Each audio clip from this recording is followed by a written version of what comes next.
The main goal for this mid-century modern house was to have a sunken living room and kind of figure out everything else around that. So starting in, I just wanted to get the layout set up first, having the sunken living room, and then kind of figuring out the rest of the rooms around that. I wanted both bedrooms to also be sunken, but the master bedroom wouldn't connect to the backyard with it being sunken, so I had to leave it just the same level as everything else, but the second bedroom is sunken. Figuring out the layout with a lot of these was kind of difficult. I wanted the house to be fairly small. I wanted it to only be one level, but I wanted a full dining room as well as having a very spacious living room and kitchen as well off the side there. For the furnishings in the house, I kept everything pretty plain white. As I was setting things up, I just left all of the beige and white furniture just so I could place things.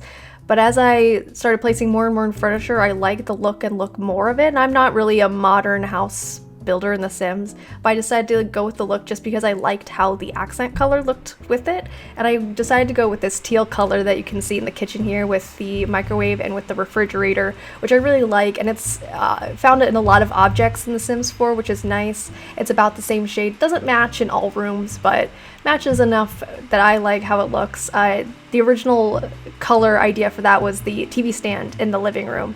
That's the one coffee table, which I don't actually remember which pack it's from, but I really like the swatches of that coffee table, and that ended up being sort of the deciding factor of which color swatches were going to be for the rest of the house, and that blue fit perfectly. At this point, I was just going back around and putting a lot of clutter in the house. A lot of the reason that it takes so long for me to build houses is just because of clutter that I put places.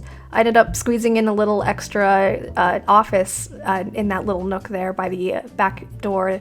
I made it a table instead of a desk so that it would fit in that slot there, because you can only put the desk chairs in the middle.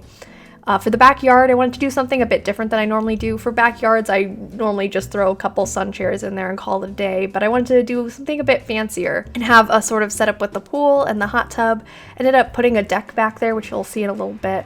Modern roofs always confuse me a lot, which is why I avoid modern builds to begin with. Roofing is already difficult, and then when you're on a you're trying to make it look cool and classy, it's a bit difficult. So I decided to do a grass roof. I think it looks really nice.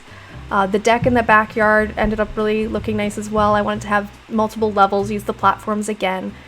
I wanted to bring in the whites and the beiges from the inside, and then just sort of add those teal accents like I did in the inside as well. But I ended up really liking this blue tile that's in the base game that actually has a matching wall that you can only get in Jungle Adventure for some reason. So I ended up using that for the pool, and that sort of dictated the rest of the backyard because there's a lot of the navy blue accent furniture that comes with, I think, backyard living or something. So that ended up working perfectly, matching the tile perfectly. So I went that full blue backyard like I did sort of opposite the house where the house has accents of blue. The backyard was just kind of blue with accents of tan throughout and plants and stuff. I really liked furnishing the two bedrooms. There's, again, a lot of mid-century furniture available in The Sims 4, so it was really easy to find all the pieces I needed for both rooms. And adding in all the extra little plants and stuff as well. I really wanted the master bedroom to connect outside and also be sunken, but I couldn't do that. Luckily, I did actually like how the master bedroom turned out. It has a little secret entrance or a secret exit to the backyard, and with a little seating area with a little fence to keep it still a bit private. And then I went back through, added all the clutter. I love adding clutter in The Sims 4. I love that you can, alt place to your heart's content. And I end up going a little overboard with it sometimes. I might be a little biased, but I'm really happy with how this house ended up turning out. The sunken living room, I think, looks really good. All of the windows let in a lot of natural light into the house. And the accent colors, I think, look really good against the grays and beiges throughout the house. Both bedrooms ended up being pretty spacious for what they are with the amount of square footage I had overall, but my favorite part definitely ended up being the pool in the backyard, especially with the raised deck and the hot tub on top.